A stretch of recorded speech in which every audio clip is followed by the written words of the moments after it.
Silence!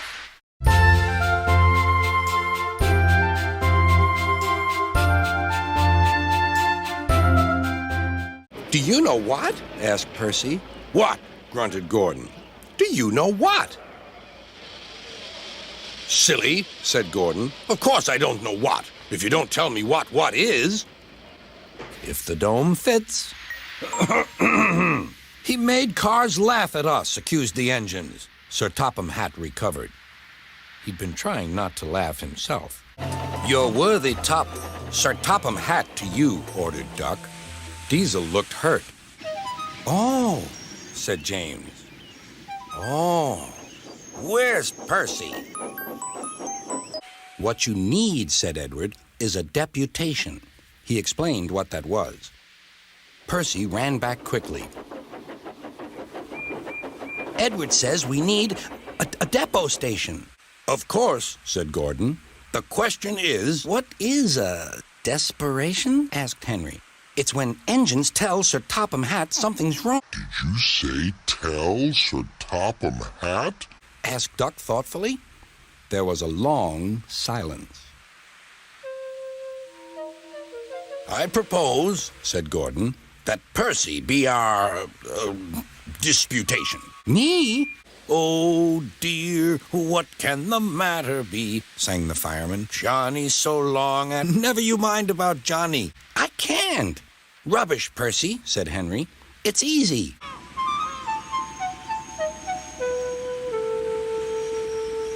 Well, chuckled Henry. Did you like the water? No. Did you see him straining? Asked Henry.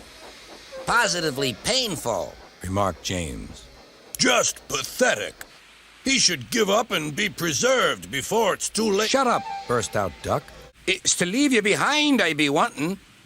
You can't, said the brake van. I'm essential. Oh!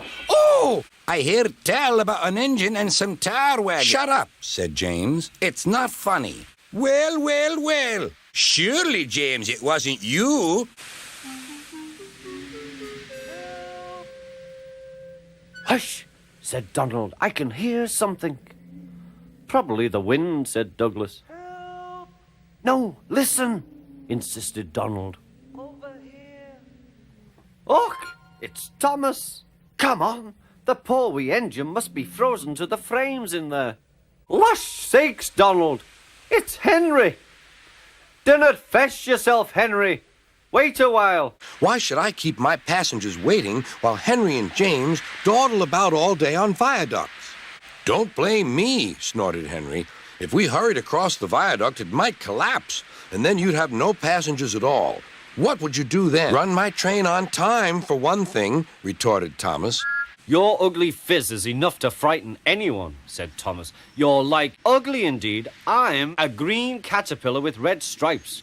He moved slowly onto the bridge, but the cow wouldn't shoo. She had lost her calf and felt lonely. Moo, she said sadly. Suddenly he heard an extraordinary noise. Whee!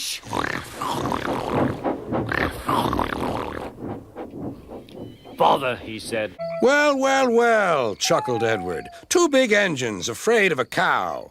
Afraid? Rubbish, said Gordon. We didn't want the poor thing to hurt herself by running up against us. We stopped so as not to excite her. You see what I mean, my dear Edward? Yes, Gordon, said Edward. Gordon felt somehow that Edward saw only too well. That's Diesel, they said. It's a waddle? Asked Bill. A diseasel, I think, replied Ben. There's a notice about them in our shed. Coughs and sneezels spread diseasels. You had a cough in your smoke box yesterday. It's your fault the diseasel came. It isn't. It is.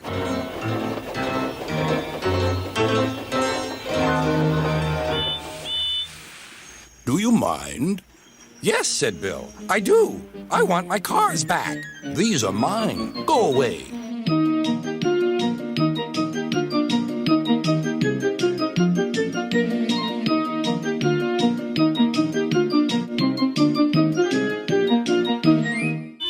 Stop, you're making me giddy.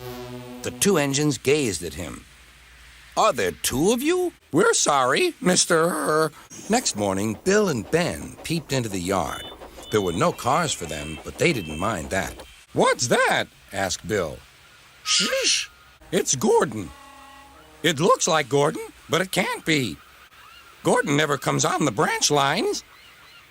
He thinks them vulgar. Gordon pretended he hadn't heard them. If it isn't Gordon, said Ben, it's just a pile of old iron, which we'd better take to the scrapyard. No, Bill, this lot's useless for scrap. We'll take it to the harbor and dump it in the sea. Gordon was alarmed. I am Gordon. Stop! Stop! When Boko suddenly arrived, Gordon thought him the most beautiful sight he had ever seen. Boko, my dear engine, save me! Help, help, cried Thomas. Get me out. Gordon still believes that Boko saved his life, but we know the twins were only teasing, don't we? Percy said no more. He just grinned at Toby.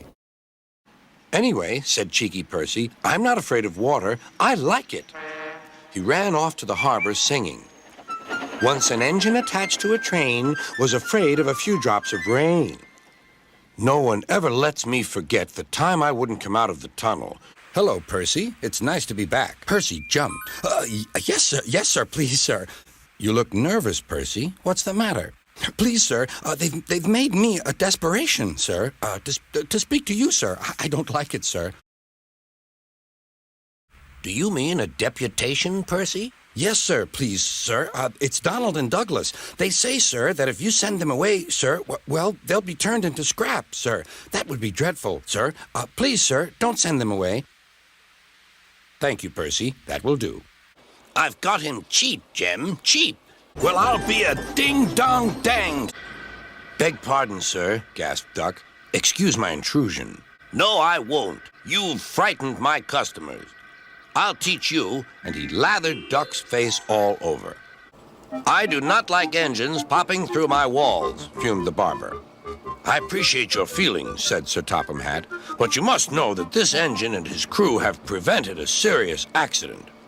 It was a very close shave. Oh, said the barber. Oh, excuse me. He filled a basin of water to wash Duck's face. There are two ways of doing things, Duck told them. The Great Western way or the wrong way. I'm Great Western and... Don't we know it, they groaned. I'll just go out. Then I'll stop and wheesh. He tried to wheesh, but he couldn't. The house rocked. Broken glass tinkled. Plaster was everywhere. Just look what you've done to our breakfast. There was worse to come. You are a very naughty engine, came a voice. I know, sir. I'm sorry, sir. Thomas's voice was muffled behind his bush. You must go to the works and have your front mended. It will be a long job. Yes, sir. Meanwhile, a diesel rail car will do your work. A diesel, sir? Yes, Thomas. Diesels always stay in their sheds till they are wanted.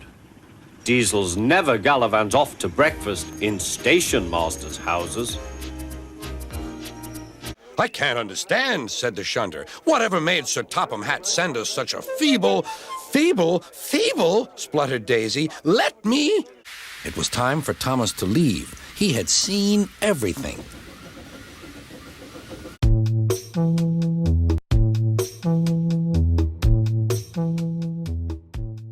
That would be Disgraceful, said Gordon. Disgusting, put in James. 恥知らずなことさ。